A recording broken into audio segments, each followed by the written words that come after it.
Assalamualaikum warahmatullahi wabarakatuh. Waalaikumsalam warahmatullahi wabarakatuh. Baik, Pak Kosen, lebih khusus Pak Murakib selaku tenaga praktik saya. Hari ini sesuai dengan jadwal yang sudah disepakati, kita akan melaksanakan percakapan pasca observasi terkait dengan pembelajaran yang sudah dilaksanakan oleh Pak Kosen. Sebelum itu, saya akan menyampaikan kepada Pak Kosen dari hasil pengamatan saya kemarin terkait dengan pembelajaran yang sudah dilaksanakan, di mana pada waktu itu Pak Kosen mengajarkan mata pelajaran matematika, yaitu tentang menghitung luas lingkaran. Itu Pak ya. Dari hasil observasi saya kemarin itu, alhamdulillah dari aspek dan strategi pengembangan di sini saya mencatat ada 3. Yang pertama, RPP yang sudah dibuat oleh Pak Kosen itu sudah sesuai dengan kebutuhan. Artinya Pak Kosen di sini menggunakan RPP tersebut sesuai dengan kebutuhan belajar. Kemudian yang kedua, bahan ajar yang digunakan baik dari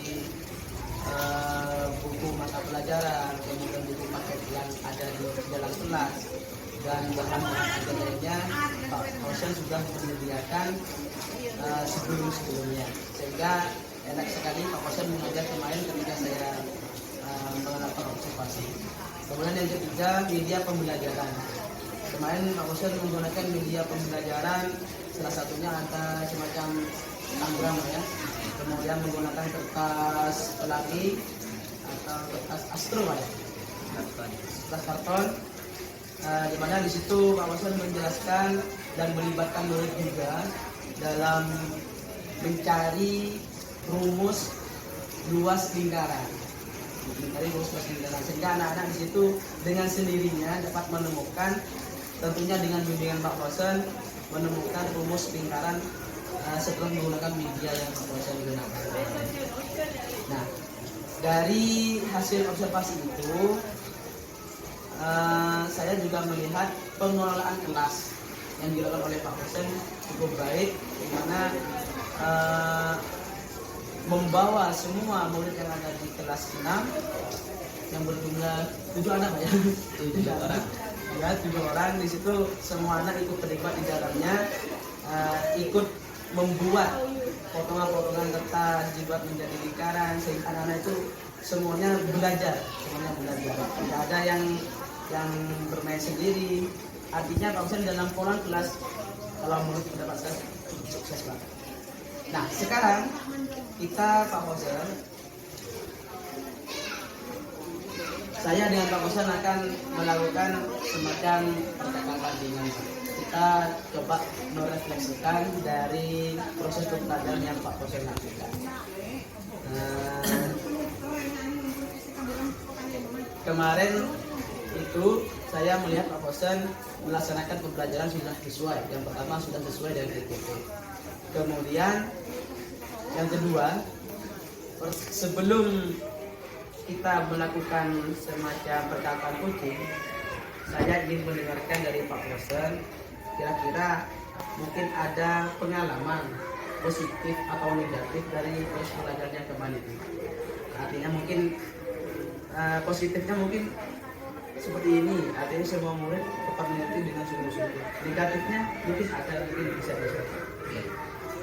Bismillahirrahmanirrahim. Assalamualaikum warahmatullahi wabarakatuh.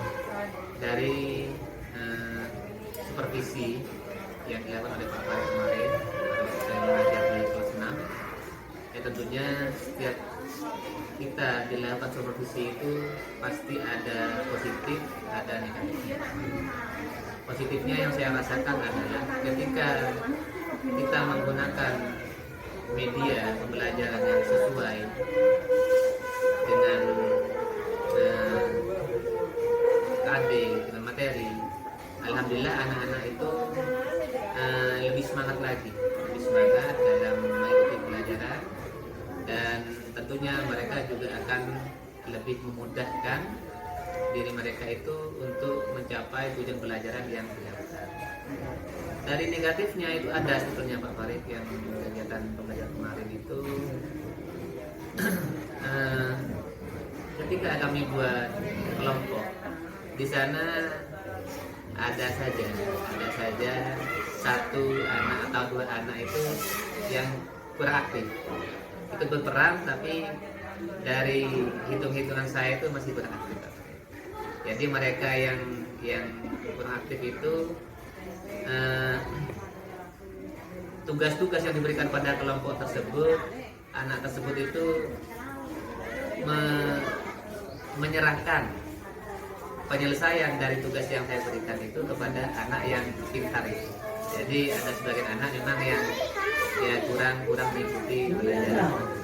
Itu hal negatif yang saya rasakan pada waktu belajar. Yang kedua, hal negatif yang kedua, ketika anak itu melakukan presentasi ke depan, itu masih kurang dalam kurang keberanian, terus kurang juga dalam komunikasinya, menggunakan kalimat-kalimat yang jelas seperti itu, sehingga mungkin ke depan insya Allah saya itu akan lebih sering minta anak-anak itu untuk melatih mereka sampai ke depan, sehingga mereka terbiasa ya untuk bicara di depan kelas. Jadi kalau boleh saya klarifikasi dari segi negatifnya, ketika pas pembelajaran kemarin, yang pertama ada 1-2 anak yang kurang begitu aktif dalam mengikuti pembelajaran. Iya. Dan yang kedua, anak masih terlihat kurang percaya diri, masih gugup ketika kita kan sekarang percakapan dengan teknik coaching. Kira-kira apa yang ingin Pak Kosen dapatkan dari percakapan ini? Anggaplah tujuannya apa? Tujuan dengan Pak Kosen berbicara dengan saya. Tujuan yang ingin saya peroleh dari perbincangan ini dengan Pak Farid, tentunya saya ingin dapat ilmu-ilmu baru atau metode-metode baru dari Pak Farid sendiri selaku CGP ini. Tentunya dari sekitar 6 bulan sudah melakukan pelatihan ini, insya Allah sangat banyak tentunya ilmu-ilmu baru yang didapat. Harapan saya itu ada, dan harapan guru di sini semua itu adalah ilmu-ilmu yang Pak Farid dapatkan itu bisa ditularkan kepada kami, sehingga kami nanti dalam mengajar anak itu bisa melakukan perbaikan yang tujuannya adalah untuk kebaikan anak, mendapatkan pelajaran, kenyamanan anak dalam belajar, dan juga tujuan belajar itu bisa tercapai. Kira-kira dari permasalahan Pak Kosen ketika melakukan proses pembelajaran apa? Permasalahannya, permasalahannya yang tadi saya sebutkan adalah ketika pada proses pembelajaran melakukan diskusi kelompok pada pelajaran kemarin itu ada beberapa anak itu yang masih kurang aktif.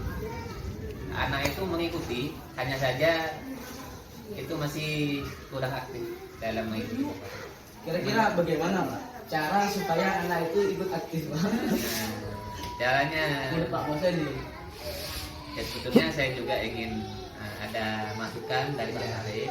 Kalau menurut saya itu ketika ada anak yang berbicara tidak mengindahkan tugas-tugas yang diberikan, maka kalau saya pribadi pengalaman saya itu di kelas, saya datangi anak tersebut di kelompok tersebut, maka saya beri pemahaman bahwa anak tersebut harus mengikuti, mengerjakan tugas-tugas, ikut aktif dalam menyelesaikan tugas-tugas tersebut, sehingga tujuan pembelajaran dari yang sudah kita sepakati di awal itu semua anak itu bisa memahami pelajaran yang sudah kita laksanakan.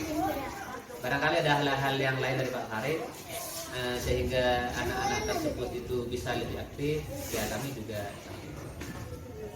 Berarti dari percakapan ini Pak Kosen tentunya kita sadari bukan hanya Pak Kosen, saya sendiri juga sering mengalami hal yang demikian, murid yang kurang aktif, bahkan kadang-kadang tidak konsen, kadang-kadang main sendiri ketika kita menjelaskan atau memberikan pelajaran pada murid di dalam kelas.